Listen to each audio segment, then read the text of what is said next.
Number 8 is the Omi Dissolution. Now, I know this option seems a little weird since this is a long battle instead of just a boss fight like the other rankings, but hear us out. This long battle is really awesome. The Dissolution left a huge, if not the biggest mark in the series. It still affects every game after 7. So good in fact that RGG thought that you had to see this from two perspectives. That being Yakuza 7 and Gaiden, so you got double the context. The plan of the Dissolution is dropped on Ichiban in one chapter, and with that, he finally understands why Arakawa treated him like shit when they reunited. This Dissolution plan was made up by Daigo and Arakawa, who didn't want Masato, Arakawa, or the government to meddle any longer in the affairs of the Yakuza. It was a way to protect their principles, and men. If they had been used in this way, they would barely be Yakuza at that point. Watase was also talked into this plan. Beyond that, Ichiban and company are asked to fight for the Dissolution, of which they do. Because if young Arakawa has this much control over the Yakuza, then there would be no stopping him.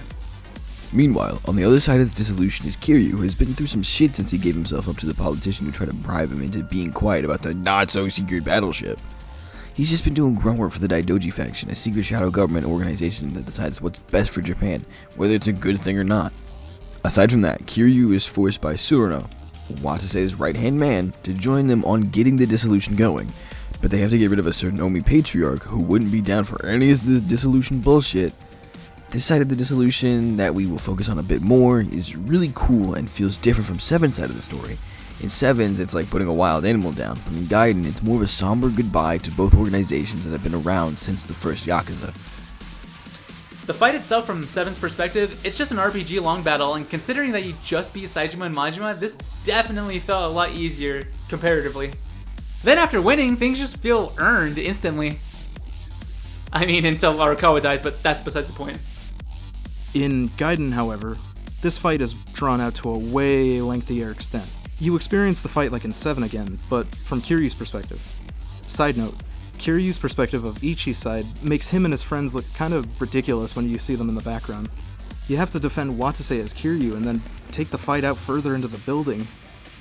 Unlike 7, this battle doesn't just stop here, meaning that Ichi missed out a lot after he passed out from all the ass-kicking.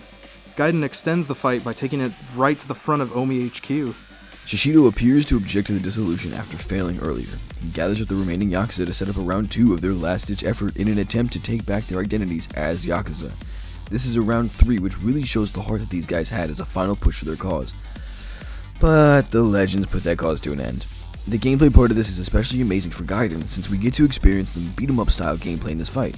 And you get to fight with Majima, Saejima, and Daigo one last time. They also did the Omi Alliance a service by giving them not just one, but 2 sick battle themes. This Dissolution impacted the series in a big way, completely shutting down both of the biggest Yakuza groups in the whole franchise. This even shook up parts of Lost Judgment and added new storylines to tackle in Infinite Wealth. And even Pirate Yakuza, kind of. Showing that this will continue to be the one thing in the series that they will kind of semi-focus on for better or for much worse.